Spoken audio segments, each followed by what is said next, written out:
connecting from the US to the UK. Hi, thank you so much. It's such an honor to be on your podcast. And I feel, like I said, very honored and grateful that you've been, kind of following my journey throughout this last couple years. And it's just such a pleasure to meet you and excited to get into getting to know each other and talking about our nursing journeys and, the impact that we're trying to make. Dr. Farah Laurent, she is a board certified DNP-prepared nurse. She has multiple credentials. She's an international speaker, best-selling author of Nurses Making Money Moves. You need to get your copy. And she's an international coach. She's helped thousands of nurses shift from stuck to seen and from overlooked to well paid. That is a real life testimony. And she recently hosted a powerful business mastermind retreat, which she's going to tell us all about. And that was at the Clearwater, Florida. And this event was rooted in her book, Nurses Making Money Moves. And she has over 27,000 followers on LinkedIn. She is living proof that she is not just showing up in posts. She is living the impact. She's living the legacy. And that's exactly why this interview is called From LinkedIn to Legacy. And I know that from firsthand, Dr. Farah, I first connected with you on LinkedIn while my brand was still in the making. When I finally chose to show up boldly and let it be seen, it didn't just stop there. You actually noticed it. Thank you so much. You are welcome. This moment is just amazing for me. And obviously, as a fellow coach and an advocate for career visibility, it's an honor to hold this space with you and just to share this journey with you. Dr. Farah, I've said a lot. It's such a pleasure to have you here.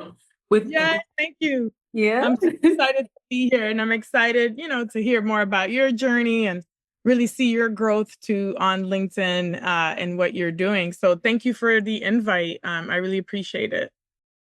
Right. My first question for you, Dr.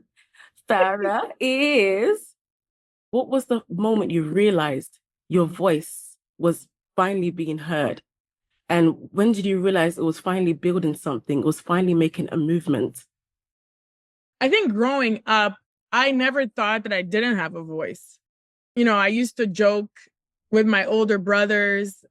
I have two older brothers and a younger sister, but they used to tease me and, say oh, don't talk back or whatever. And I was young and I would be like, well, God gave me a mouth so I can speak. Right. And that was the attitude that I literally had as a child. And I was always speaking up and always an advocate, especially growing up in school. What really bothered me a lot was when, kids would bully other kids. So I would always stand up to try to stop that. So I think growing up was always an advocate, very bold and just, spoke up, even though sometimes I wasn't that confident. Another thing was French was my first language. We moved to Canada. So it was a big culture shock. I was about 9 years old. And you know how kids are, bullying and things like that. So I quickly had to learn how to navigate those spaces. And then leading into nursing school, same thing. I really enjoyed nursing school, but obviously there was times, even in my clinical instructor phase experiences, where you could tell some nurses were trying to use their power to almost talk down to nursing students and things like that and trying to intimidate us.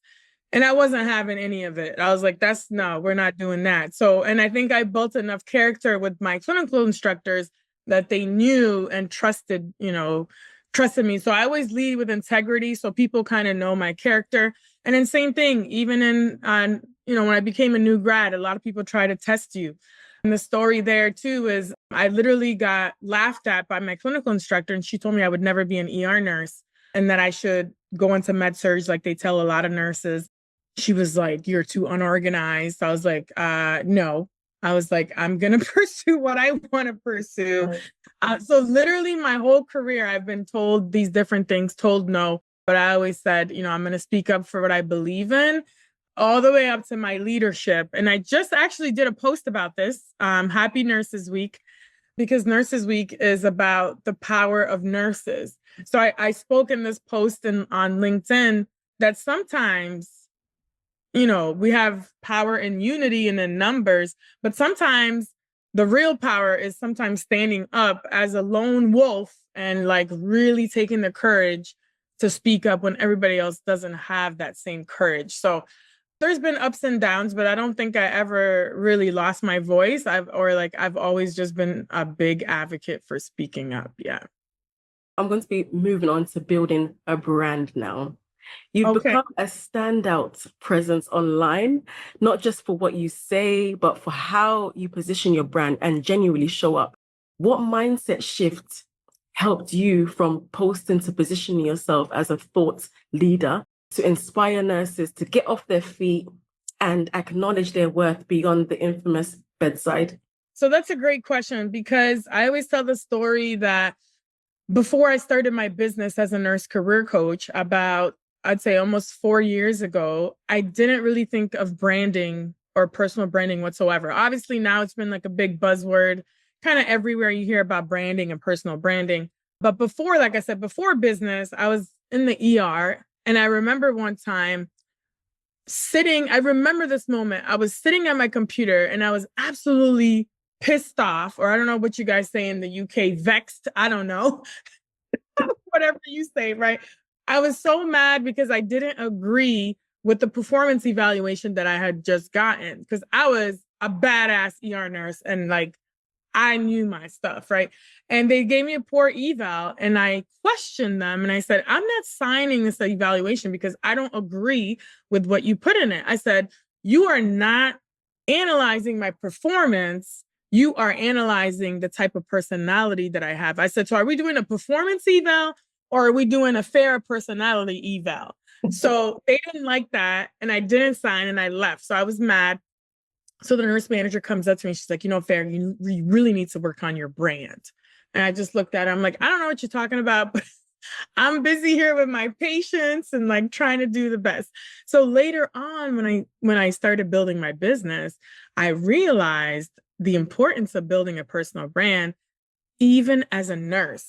So I looked at branding as, branding was probably one of the things that prevented me sometimes from actually rising up in nursing in my career, because people perceived me a different way.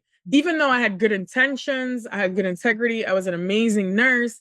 In order to rise up to some of these leadership positions or education positions, I felt like people didn't perceive me the right way. Not everybody, but like some. I realized it was because I wasn't actively managing my personal brand in my career. And then when I started doing a lot of research on business, marketing, and all these things, I realized that branding is so important, because you can see yourself as one way and you can demonstrate your actions in one way, but a lot of people might perceive you in a different way. So it's kind of like your job to manage your brand. And there's different ways you can do that. It's kind of a complex topic, but essentially it's like, how do people see you when they think about you? What do they think about and how do they feel? And of course, there's going to be people that may not be for you, but you want to manage that in a way that the majority of the people kind of see you the way you want to be seen. Really, that takes a lot of managing. So I always say to nurses, you are the brand. Are you in alignment? Are you taking action and demonstrating the values that you want people to associate with? And also the thought leadership. You have to be visible and be out there and, speak on things that you care about from a term, from purpose and impact. Like, what impact do you want to make? And it's really greater than just ourselves. And that's when I realized like I wanted to go full force on this personal branding. And it's actually my favorite topic to talk about. And it's like my signature topic when I do speaking engagements, because I think it bridges both in your career, in leadership, or in business. And I'm actually writing a personal branding book right now for nurses. Yeah. Wow, that was really well explained. And what advice would you give to the nurse who's afraid to be seen but knows she has so much to offer? That's a good question. And, when you say to be seen, I just want to take it a little further. I say a lot of times visibility, right? In order for you to want to make an impact, I don't care. Like, some people don't like to be in the limelight, to be the center of attention and the spotlight.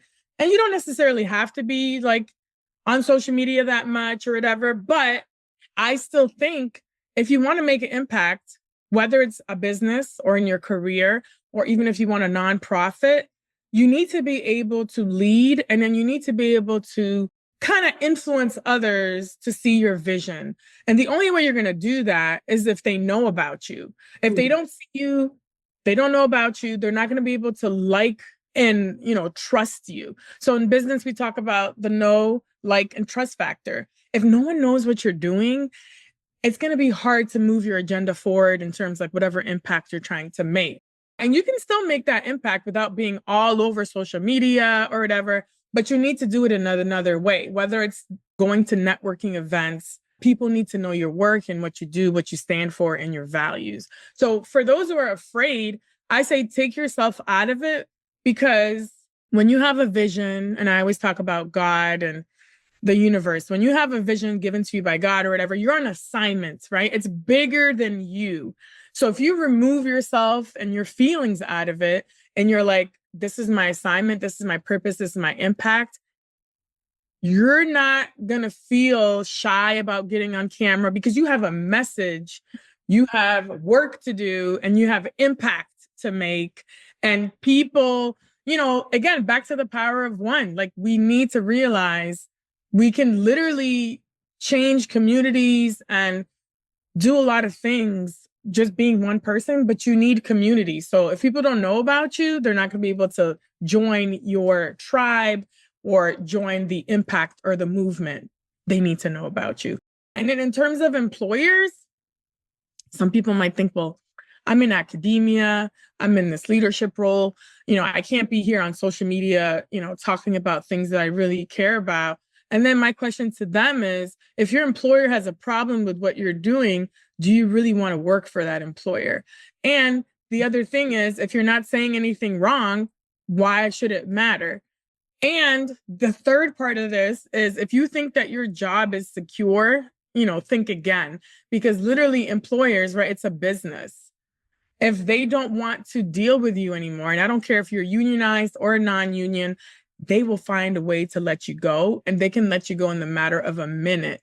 So do you want to build your brand and follow your vision and make that impact? Or you just want to be an employee who conforms to your employer, and then they could just let you go like this? And really, that's the question I have for people. That was a very powerful insight. I definitely agree.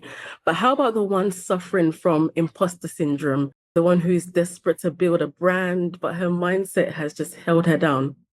Yeah. So honestly, I would say mindset is really the foundation of any type of growth, right? Any type of success, whether it's in your personal life, in your career, or in your business. If you continue to have these self-limiting beliefs, you're not going to be able to grow, right? And then you really have to ask the questions of like, why are you having these thoughts, right? And a lot of nurses have, I don't even like to use that word imposter syndrome, because I think it's all kind of BS in my head, because I think the systems, and again, I don't want to get into too many, veer off, but like, as children, I think children are very confident, right? But what happens is the environment, and even like, I'm probably guilty of this, and many parents are, you try to like tell don't be so loud, don't yell, don't do that, right? Like, we end up trying to conform them to like society, like what society finds normal behavior or normal professional, like what is professionalism or whatever, I don't know. But you know what I mean? Children are like, they speak up, they do what they want, they're authentic. But as we grow, we start to lose a little bit of that. So I think if we can just remember, again, go back to what your purpose and impact is, you have nothing to lose. You just got to go for it, because if you don't grow, you're going to stay stagnant, and you're going to be in the same place year after year after year. So that's kind of what has gotten me out. of that self-limiting beliefs. And literally you can generate so many different things by just believing in it. And no one has to believe in you or in your vision. It's your vision. And that's what you need to make happen. And most people don't make their visions or their dreams happen or their goals because they're stuck in planning phase for like years. And then they don't do anything. And then one of my favorite quotes from this marketing book is this book by this marketer. His name is Alan Dibb.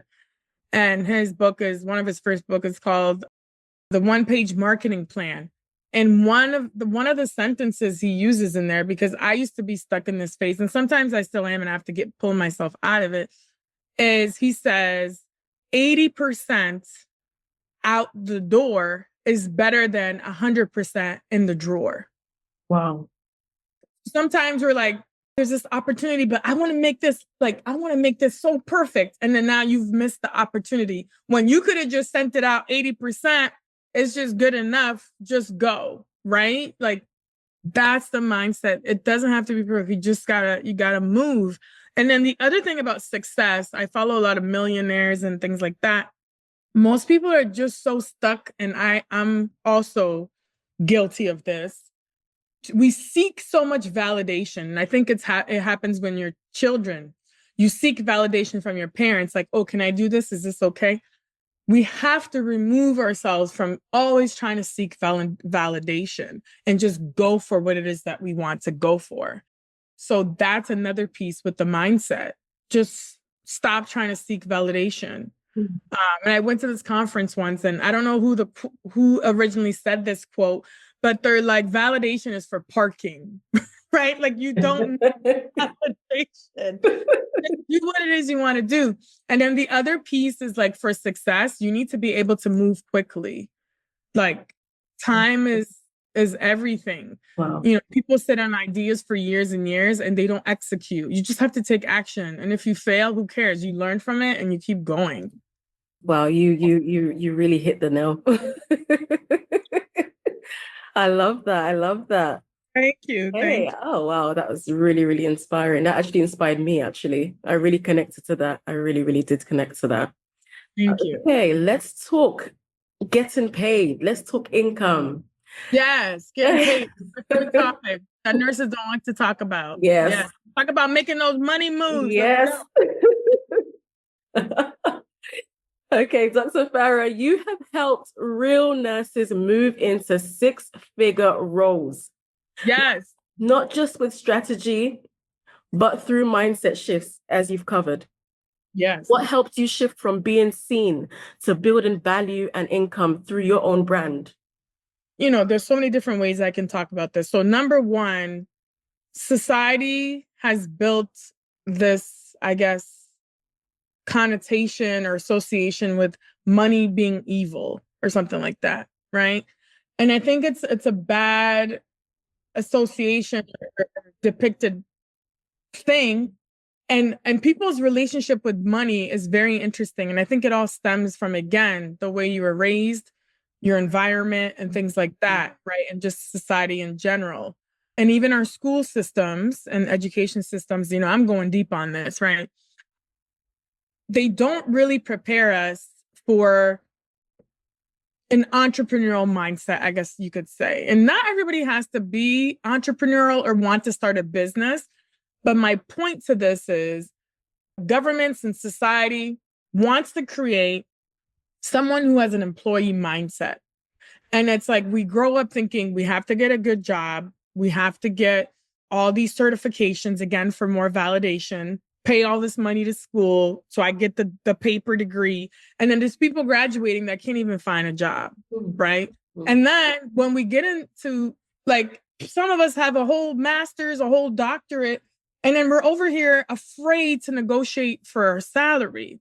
But we just paid $60,000 or more for our degree, and then we're afraid to ask for $5,000 or $10,000 more on our salary. Like, what is wrong with this? Like, right? And you have kids to feed, or like a family, or even if it's just by yourself and you're hustling, like everybody's got to eat, right? People gotta pay bills. So we have to normalize money as a tool, and it's okay to talk about money, and it's okay to get money. Like, let's get money. Right? And I think if you normalize that, it's like you don't have that bad feeling like, hey, I want more money, because it's a tool to survive. And this is how it's been set up. This is what it is. However, later on, to really build wealth, like, nurses need to understand it's not just about making money, but also like getting assets. But again, I'm not an expert in like financial literacy. I'm trying to learn more. But that's one tip that I will give nurses or anybody else watching, is like, teach your kids and also teach yourself about financial literacy, right? And really to do other things outside of nursing. It's okay to want to do other things. And if you don't want to start a business, that's okay, but at least start negotiating to make more money. And what are we doing? Like, we're literally in a job. I used to be an ER nurse. Literally COVID, right? We're risking our lives. Like, people have died on the front lines. So yes, we deserve to make more money. We're literally risking our lives. Why not? Right? And if we've built up all this education, we've had all this intellectual property, we should be paid our worth and more. And that's how I think about money, for nurses. And it really pisses me off that I think we just have to have a more unified voice to like advocate for ourselves to get more money, especially when we're going into these advanced roles like leadership and advanced practice, like nurse practitioners or clinical nurse specialists. We need to make more money. That's just simply it. And you do have the opportunity to generate your own income by starting, some side businesses or monetizing in other ways, like having a podcast, doing speaking engagements. And, people need to start. I know when these new organizations, they can't afford it, that's one thing. And you want to, speak for, maybe a nonprofit or something that's different. But these big organizations, like, start paying your speakers, especially your female speakers, right? Like, it's not just for visibility. Like, you need to start paying people. So you have to look at yourself literally as a business, like as a nurse. Absolutely, absolutely. Well, you've covered the majority of what I wanted to even ask. Wow, wow, that's literally amazing. So, Dr. Farah, how about the nurse who says, my calling is to work at the bedside. I want to make more money, but this brand stuff is not for me. Do you believe every nurse has something in them worth monetizing and branding? I know you did cover some, or is that just for a few? No, branding is for everybody. And if you think you don't have a brand, you do have a brand. Every nurse, every person has a brand. You just may not know it. But it's either you choose to manage and work on the brand or just leave it alone and other people will work on it for you. And it may not be what you want it to be. So then now you're like, oh, why is this not happening? Why am I not getting these opportunities? And guess what? It's fine to want to be at the bedside and work, but you're not going to gain wealth from working at the bedside and being an employee, period. I agree. Absolutely. You're building somebody else's dream and wealth.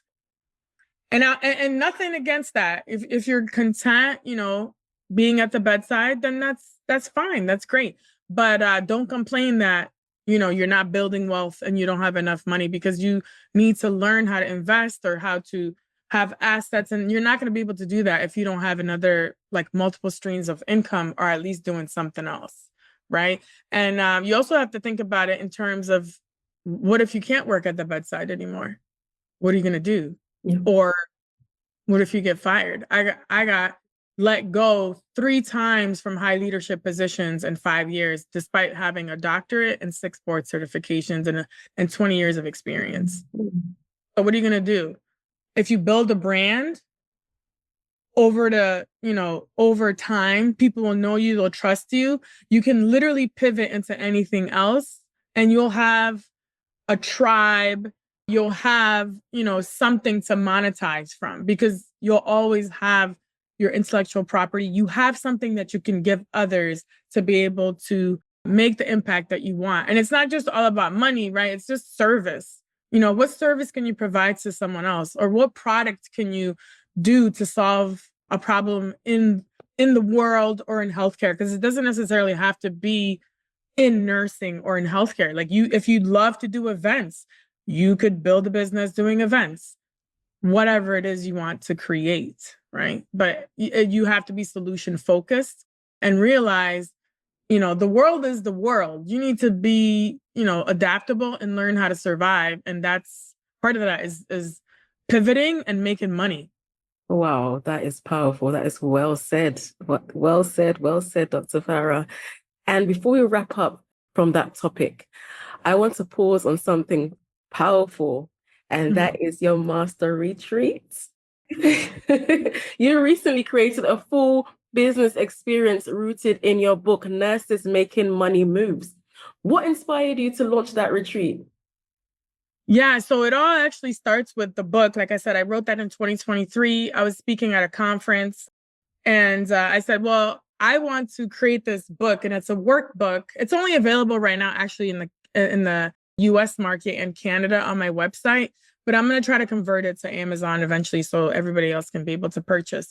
But it's literally a workbook that takes your idea into reality of like what type of business you want to build. But it really focuses on service type businesses, but it could be applicable if you want to start a product as well. Literally, it's your idea, how to do like a lean business plan, how to be marketing and promoting yourself, and literally just registering your business. And it's not that hard. So in the US, depending on what state you're in, you could literally open up an LLC in like 3 to 4 days and register it. But people think, it takes so long. That is the easiest thing. So I really simplify it for people of how to get there and then how to really do the work after. So it stemmed from that. And then in December of 24, I had an idea that came to me. I always wanted to do a conference. I had never done a conference before. And I had just moved to a different state from, the East Coast to now Florida. I know no one here in Florida. And I was like, you know what? I'm just going to throw a conference for nurse entrepreneurs and aspiring nurse entrepreneurs. Within 2 weeks, I had the venue booked, all the speakers booked. And within literally 10 weeks, I made the vision come to life, which was the Nurses Making Money Moves conference. And then there was so much momentum surrounding it. And people were like, oh, I loved it. It's the best conference I've been to. So I was like, well, I'm going to create a more hands-on workshop where they can spend 2 days with me, immersive experience of literally all the topics that were discussed at the conference, giving them more one-on-one support and literally doing the things and taking action, such as creating social media content, how to go live on LinkedIn, how to create a newsletter, how to market yourself, all those business basics that a lot of people really don't understand. So we did that in Clearwater, Florida. And then we actually had like a retreat component where we did like a spa and like chilled. We had a rooftop networking event with a 3-hour open bar, ton of food. And it was just like community connection, sisterhood. And they just walked away literally being transformed just from that one weekend. And they literally probably took more action in those 2 days than they've done the last 2 years. Wow. Yes. Wow. I'm planning my other one. It's going to happen probably the first weekend of August. And that's something with me. Like when I have an idea, I move quickly on it. And everybody was telling me that I was crazy. I could never plan a conference in 10 weeks, and this was during Christmas and New Year's, which is like one of the biggest holiday seasons. And I was still able to attract about 70 attendees from over 20 different states in the US to come here to Tampa, and also about like 1 or 2 people from Canada in that short time frame, and just by myself with like reaching out, organic content and marketing. So I'm pretty damn proud of myself for pulling that off. And it's going to happen again next year. And you're coming to it. I am. I will be there.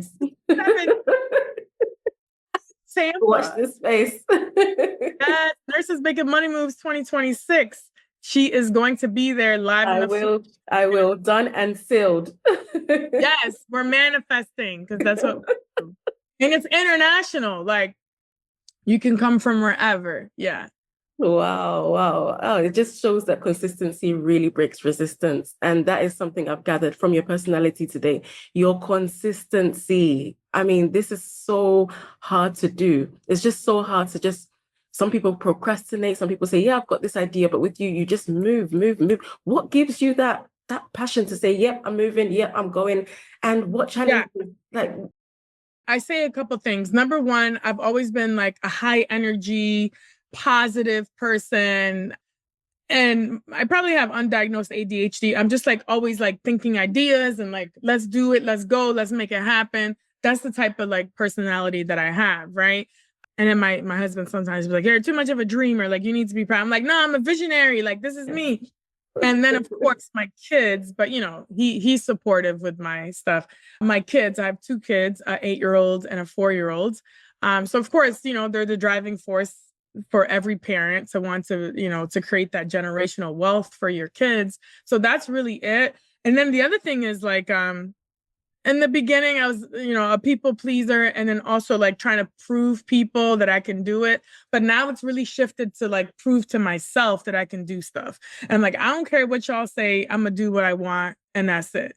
And I also get some type of like joy from that to be like, all right, what'd you say? Like, I couldn't do that. Like, okay, yeah, did that, got the t-shirt. Let's go next. Right. And really, it's just fun for me to like constantly be creating, doing new things.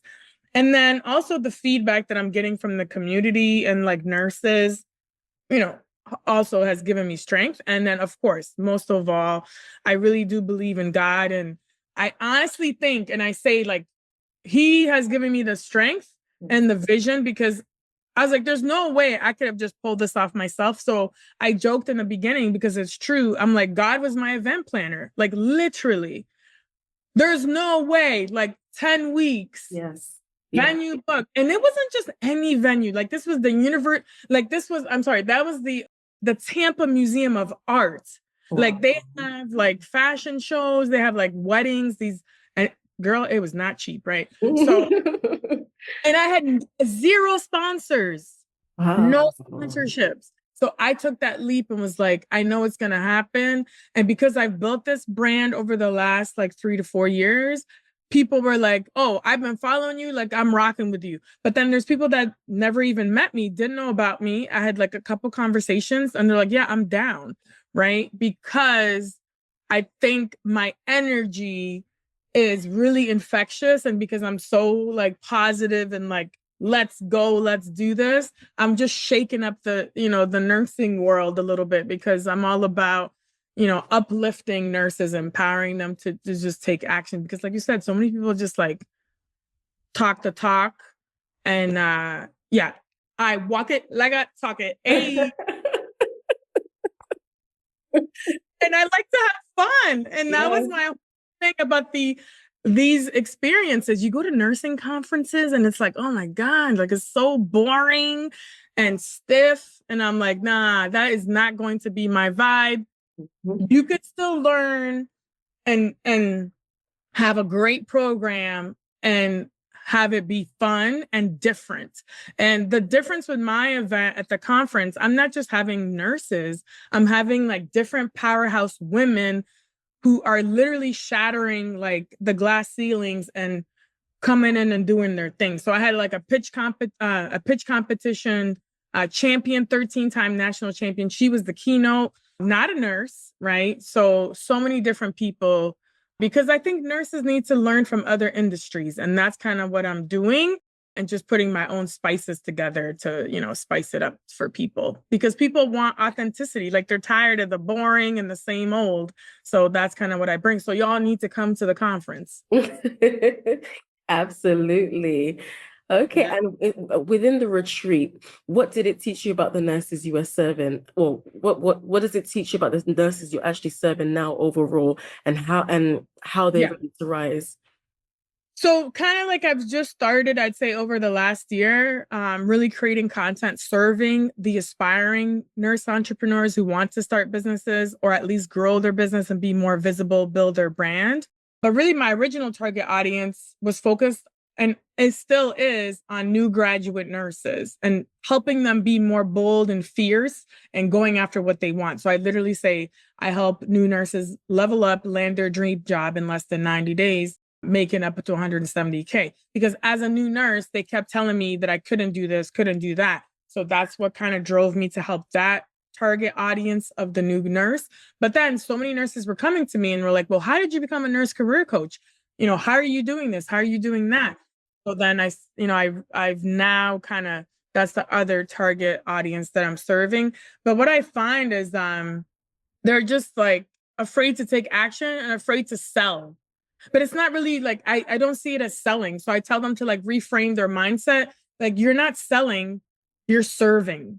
You have your intellectual property or your product that's going to help others. So reframe your mindset to that. And yeah, sometimes you do have to ask for the sale. People do it all the time. So why not us? And we have so much to offer. So that's what I'm kind of helping them with, that mindset shift from employee mindset to entrepreneurial mindset. And really just, being bold and just taking action. And really, that's the only way that they're going to be successful and growing, and pushing them out of their comfort zone. Absolutely, absolutely. And you mentioned that you have two kids, a 4-year-old and an 8-year-old. 8-year-old. And you're building platforms, you're raising a family and stewardship purpose and all these multiple fronts, all at the same time. I am sure this is very challenging for you, but what pushes you to do it anyway? I know you've definitely, you're full of energy, and obviously you did talk about faith being at the forefront as well, but this realistically is challenging. How do you actually manage that? Honestly, one thing I like to talk about is, like, a lot of people talk about work-life balance. And I always say it's like just a bunch of BS. Okay, I'm just gonna be straight up. Like, that's just what it is. It's just BS. I believe in like seasons, right? So like, and like you prioritizing what it is that you want to do. So when I think balance, I think like it's a lot of like 50-50 or something, right? But if you want to be successful, there's no balance. Like, that's just the truth. There's no balance, right? But it's okay. It's okay. You don't have to be ambitious and driven. If for a season of your time, like sometimes I get a little bit tired. I'm like, I'm gonna just take out a little bit of time and not do much. But then I have times where I feel energized. Like I want to ramp it up. Like, let's go. And then you also have to like ride the momentum. Like, if things are going well, but like for me, I'm just like, this is the time to continue so you don't lose momentum. You talked about consistency earlier. Obviously, for the last 4 years, I've been extremely consistent. You don't find that in a lot of people. And that is really the key to success. People, it's like working out. And I hate working out, but like you'll work out for like 2 months and then you stop, right? There's not going to be progress, right? In your business or whatever. So if you want to continue to grow, you just gotta ride it through. Like, you just have to be a fighter. That's it. So like for me, a lot of the content creation that I do is at night and things like that, when the kids are sleeping or whatever. But really, I think eventually you'll start needing some help when you can afford it. If you are in business or whatever you're trying to grow, you'll start needing a team, whether you're paying someone or asking someone to be an intern. Like, so there needs to be creative ways that you can get some type of help. I also invest a lot in coaching, a marketing coach, business coach. It's a lot of money, but that is the fastest way to get from point A to point B. And that's what I do with my nurses, like the new grads. Yeah, you can sit on Google all day and like try to find out interview questions and stuff like that. But it's not just that. Like, it's a whole thing. Like, it's the way you show up, the confidence, like, but you're not going to know that if you don't work with someone like me as a nurse career coach, because I'm giving you all the secrets, the sauce, what you need, and you don't need to go wasting a bunch of hours trying to figure out yourself. Same thing with these nurse entrepreneurs. I've been researching and doing all this stuff for at least 4 years. So it's like, you could do it yourself, or you can come to a mastermind. I'm gonna push you to take action. Yes. You gotta invest in yourself. Yes, nurses invest in like ACLS and BLS and but same thing. You need to be able to invest in your growth in other ways. So if that means like investing in a brand photo shoot, which I've done, like I've got some fabulous photos. I look like I'm in a magazine. I invested in that. You know what I'm saying? Same thing at the Mastermind. That beautiful video that you saw, I didn't do that. I had to invest in a photographer and a videographer, right? So you need to be able to also invest in your brand, because I'm not trying to look like I have a raggedy brand. I need to invest. Yeah. Yeah. So really that's what it is. Thank you so, so much, Dr. Farah. You've covered everything, to be honest. You've covered everything at the right time. You cut it off at the right time. Thank you so much. You Thank you. We'll enjoy have the to do rest it of again your... soon. Yes. Thank you. Woo! If you're still sitting down after that, you weren't listening. Dr. Farah didn't just talk, she challenged the whole room. Now it's on you. You've been inspired, but will you move? If you're done playing small, my details are in the description below. Let's build bold. Let's build loud. Don't say nobody told you. Walk through the gate.